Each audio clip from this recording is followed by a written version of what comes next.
So we have fetched the data from API method in our Angular app and populated the city dropdown using API response. But this city list is hard-coded here in API method. In this video, we will learn how to fetch this data from database using entity framework code first approach. First of all, let's understand what is entity framework and why we should use it at all. So usually an application or web API consists of domain models that are a blueprint of real-world entity that is to be modeled in software. These domain models may have various properties and methods a user can interact with. And objects of these models are used to transport the data between applications as well. And to store this data in persistent storage, we need some persistent framework. We can create this persistent framework using ADO.NET or any other library, and we can establish a connection to the database and read the data from database using SQL Reader and SQL commands. We also need to create database tables manually in this case, and we have to map those tables to the domain models manually. So this is really a cumbersome process as we have to do a lot of work manually, and it is error prone as well. You can get rid of all these cumbersome process by using entity framework. So entity framework is a tool we use to interact with persistent storage. It enables developer to work with data using objects of domain, and there is no need to do all this manual work. Entity framework is actually an object relational mapper or ORM, and it automatically maps our domain models to the database. Entity framework tool provides some commands like add migration and update database to create the tables in database from the provided object. It consists of two classes, dbContext and dbSet. dbContext is the heart of entity framework, and it is a connection between our entity class and database, and dbSets are mapped to the tables to the database. We can query dbSet using LINQ, that is language integrated query. It provides uniform query syntax to retrieve data from different sources and formats. That means we do not need to learn different query language for different database to save and retrieve the data. Using LINQ, we perform add, delete, update operations on dbSet, and associated database provider convert these queries to SQL statement and run those query on database. Once the query is successfully executed on the database, our dbSet is updated with the current state. So this is the workflow of entity framework. There are two approaches we can use with entity framework. One is code first approach, where we design our domain classes first, and database and tables are created as per the defined domain classes. And database first, as its name suggests, we first model our database, and entity framework create domain classes from the database tables. We will follow the code first approach in this tutorial. So now you have a basic understanding of workflow of entity framework. Let's see how to implement the same in our web API to save and retrieve data from the database next. So we have a working API to get the list of cities, and we need to fetch this list of cities from the database. First of all, we need to create a city table that should represent the structure of data, and entity framework will use this model to create a table in the database. I will use VS Code for this implementation, and will add a few clips on Visual Studio where coding implementation is different in Visual Studio. So add a new folder and name it models. We will place all the models in this folder. Add a new class by right clicking on this folder. Name it city. We do not need to keep this extension in name. It will automatically be added in file name by this C# extension. So this class should have two properties, ID and name. To speed up the development, we can use a code snippet called prop and press tab to create the properties. All the properties that we need to store in a table as field should be defined as public. Otherwise, it will not save in the database table. Data type should be int, and property name should be ID. Add another property of type string and call it name. So our model is ready. Next we need to add dbContext. that is the gateway to our database. Let's add a folder named data and add a class.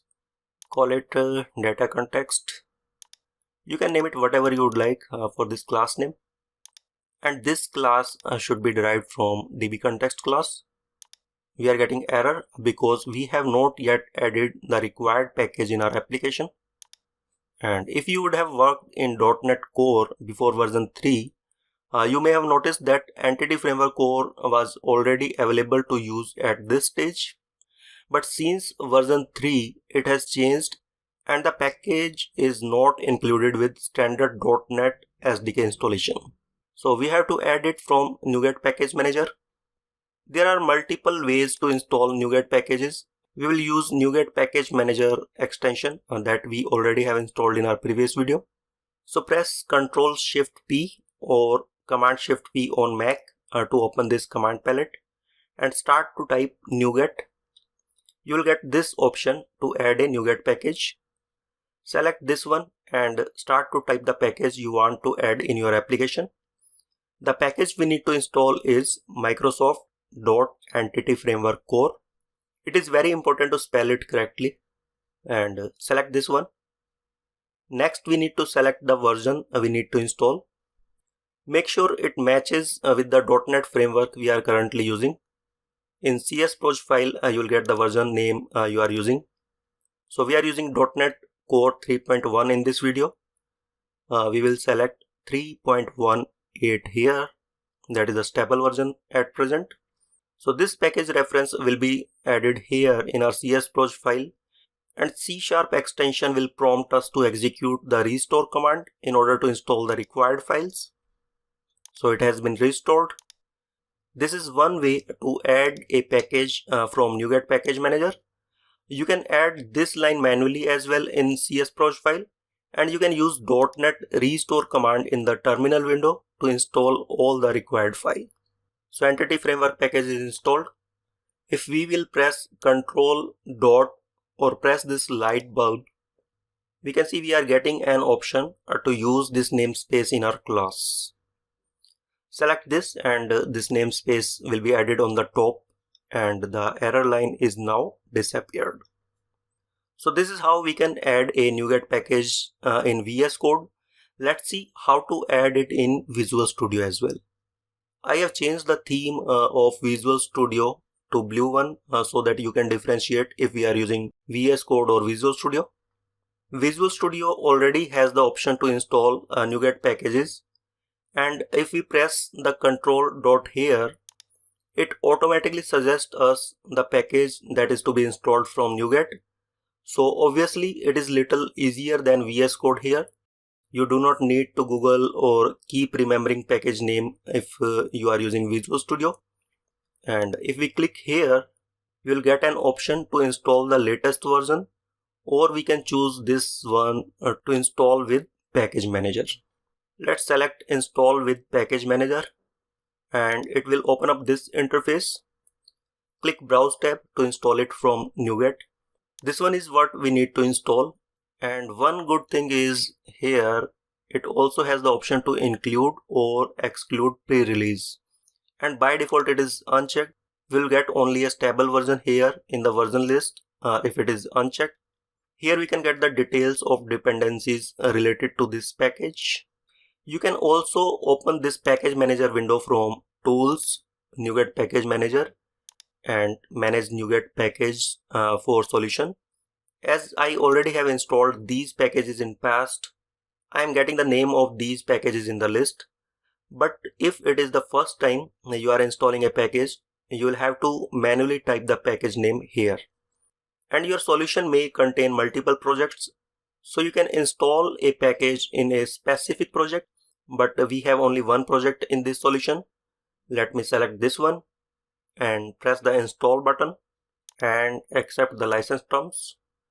So package is installed. You can add the namespace by pressing Ctrl dot or by pressing this light bulb, just like we have done in VS Code. So this is how you can install NuGet package in Visual Studio. Let's go back to VS Code and continue our project. So our data context is derived from dbContext now. And to get this work, we need to pass the DB context option as an argument in the constructor of this DB context class. DB context option provide a generic type, and here we can pass the data context as type. We can pass this option in the base class constructor like this. So this DB context option actually carry the information of database providers that will be injected by our application at runtime on the basis of configuration we will set up in startup.cs file. DB context also accepts the non-generic version of this DB context option, where we do not need to provide this info, but using a non-generic version is not recommended for application where multiple context types are created. Although we have only a single context at present, but maybe further in this application we would like to use multiple data context. So I am using this generic version of DB context option. Finally, we define the dbset property for each entity we have defined in models.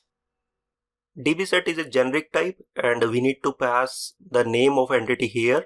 It is a city class that we need to pass here. It is giving error, so press Ctrl dot and select this using Web API model to add the namespace. Name it cities. I am giving it plural name because this will be the name of table that is going to be created in our database, and as it contains multiple cities, I just want to name it cities. So our DB context is ready. We will come back to this DB context again and again when we will add more entities in our application. Next, we need to register this context class to be available via dependency injection in our controllers. Hope you already guessed it is to be done under configure service method in startup.class file. We will use the add DB context extension method to register our data context. Ctrl dot to add the namespace. The first argument of this extension method of where we get the reference to DB context option builder. DB context option builder is used to configure the various DB context options. As we are going to use SQL Server, we will have to use this use SQL Server extension method to register the SQL Server database provider. This extension method contained in Microsoft.Entity Framework core.SQL Server package.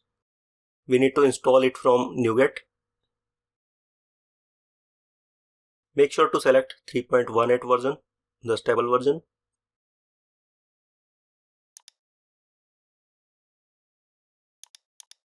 Select this namespace, it should be added on the top of this class.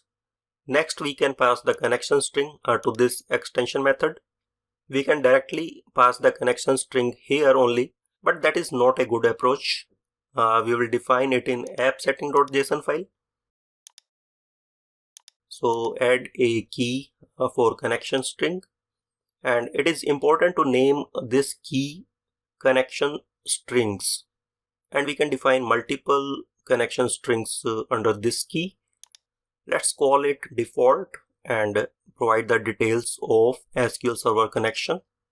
If you have installed SQL Server on your local machine, you can use localhost as server name, or if it is SQL Express, it will be localhost/SQL Express. Provide the database name where you would like to store your data. Provide user ID and password.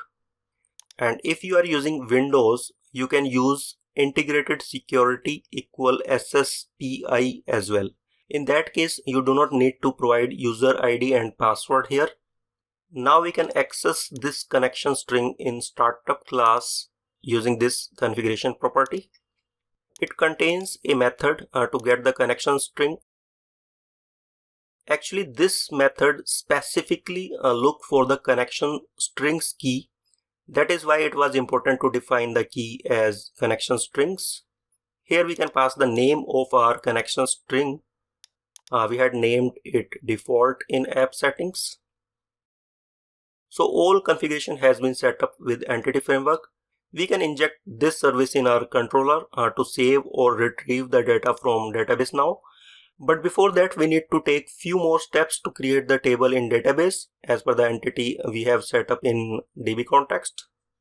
So to create those data tables, we need to add migration, and then we'll have to run a few update database commands to create the tables. These commands are not provided by default in SDK tools, so we will have to install the entity framework tool. We can install the same using terminal window and run this command. .NET tool install -- global to install it globally.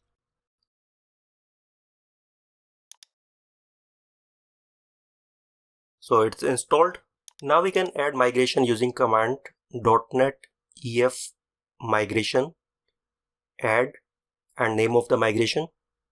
Let's name it initial DB, and we can use option -- no build to run this command without building our app. If we will not provide this option, first our application will build and then this migration will be created. We are getting this error because we need to install this package as well to get this tool work. Let's copy this and install this package using NuGet package manager.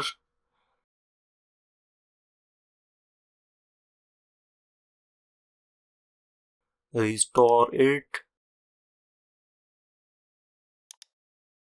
Let's run this command again.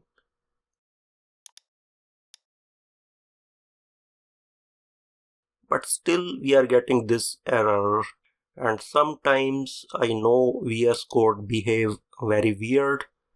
So I just close the VS Code and rerun this command.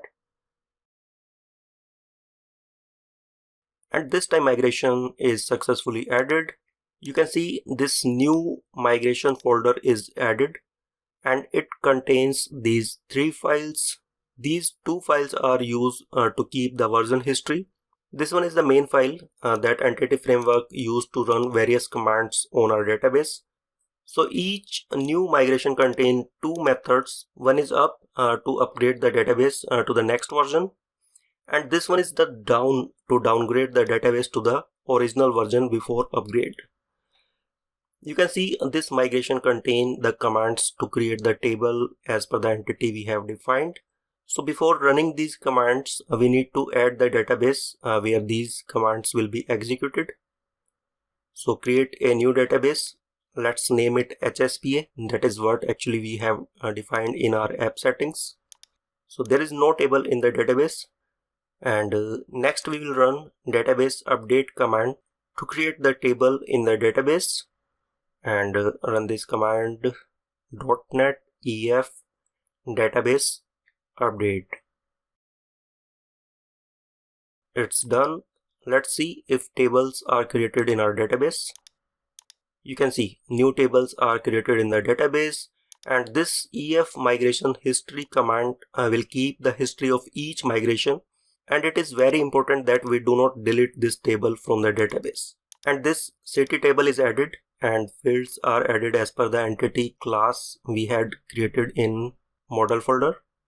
This ID is created as primary key, and entity framework decide it on the convention based, and any property defined as ID is considered as primary key in entity framework. Let's add some data in this table. I will show you how to seed this data from our application in upcoming videos, but for now it is okay to add it manually here. So our database has been created and it contains some data as well. We can fetch this data from table in controller now. But before that, let's see how to do all these migration in Visual Studio as well. So in Visual Studio, we can use this package manager console to run the entity framework commands. But in order to use these commands, we will have to install entity framework core.tool package from NuGet. Install 3.1.8 version for this package. And if we want to check the CSproj file in Visual Studio that our package is added or not, but you can see it is not visible here in this project file. You can view this file by right clicking the project and select this edit project file from the context menu. So these packages are added by NuGet manager here in Visual Studio. I have not installed Entity Framework core.design package here, but migration and update database command in package manager works without installing this package in Visual Studio. I'm not sure why that package is not required here. Maybe this Entity Framework core tool already install Entity Framework core.design packages as well in background, but that I am not sure. So Entity Framework core tool is installed. We can add migration using package manager console now. To add migration, we have to use add-migration. And the good thing is that if you press tab, you'll get IntelliSense for various available commands as well. So this migration folder is added with all those 3 files that we have seen in VS Code. And this is the migration file with 2 methods up and down. And to apply this migration on database, we'll have to run the update-database command. So in case you are using Visual Studio, you can use this package manager console for running Entity Framework commands. I will keep using CLI further in this tutorial, but also keep you updated on various commands you will have to use in Visual Studio, so you can keep following this tutorial while working on your favorite editor. Everything has been set up now. We have added DB context as service in startup.cs file. Now we can inject this service in our city controller and use its methods to fetch the data from database next. Go to city controller and we can inject data context here in constructor. This data context is injected by runtime when our application will start, and we can use the method of this data context in this controller using a private field by assigning it here in the constructor. We can do that manually, or we can press the control dot and use this initialize field from parameter. It will automatically add a private read only fields here and initialize it here in constructor. Now we can use this data context to fetch the data from the database table here in HTTP GET method.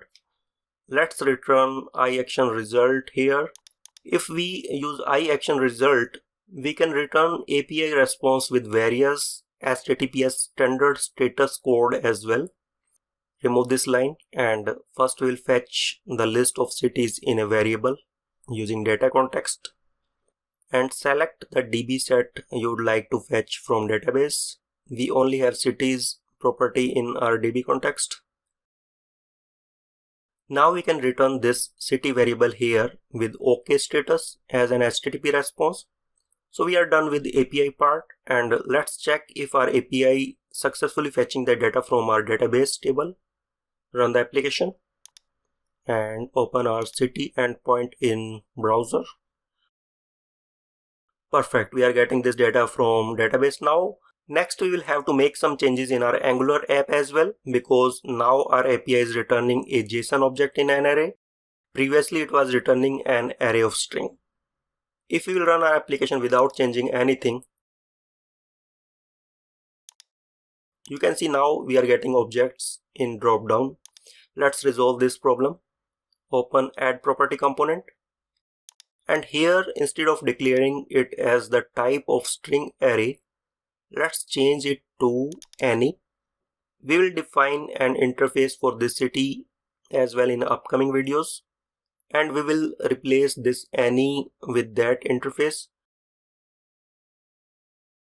And here in the value, as each element we are getting in this city variable is a JavaScript object, and first element is ID.